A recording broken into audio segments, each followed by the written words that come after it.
Bonjour, Federico Bonaglia, je suis le directeur adjoint du Centre de développement de l'OCDE. Ravi de répondre à votre question sur les leviers pour accélérer le développement durable en Afrique. À notre avis, la priorité pour accélérer le développement durable en Afrique est la création d'emplois pour les jeunes. Pourquoi?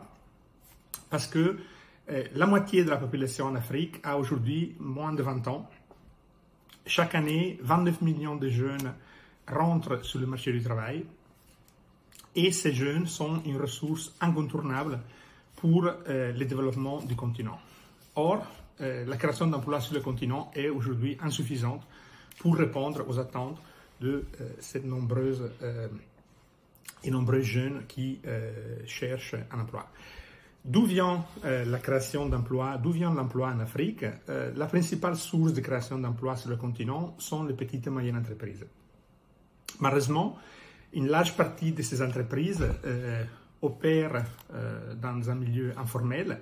Parfois, 3/4 de l'économie africaine, voire plus, est informelle. Et seulement 18% des entreprises qui exportent survivent leur troisième année de vie. Donc, ces entreprises n'arrivent pas à générer des emplois soutenables.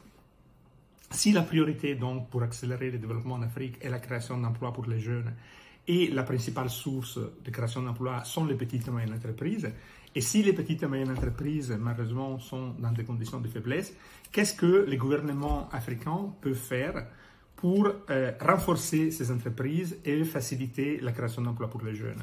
À notre avis, sur la base des analyses que nous menons conjointement avec l'Union africaine dans un rapport qui s'appelle Dynamique du développement en Afrique, il y a 4 grands chantiers sur lesquels il faudrait se focaliser.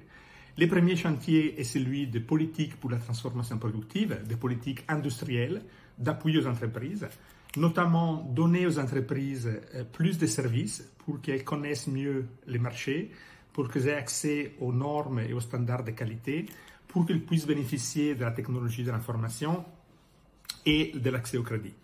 Le deuxième grand chantier est le développement territorial et notamment appuyer le développement de petites villes, des villes intermédiaires, qui aujourd'hui représentent plus de 60% de la croissance urbaine africaine et qui ont un énorme potentiel de transformation pour le continent, mais qui malheureusement sont souvent ignorés dans les politiques nationales et dans les programmes de bailleurs de fonds.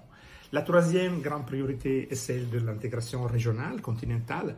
Et ici, la création d'une zone de libre-échange en 2021 pourra donner un énorme soutien aux entreprises africaines.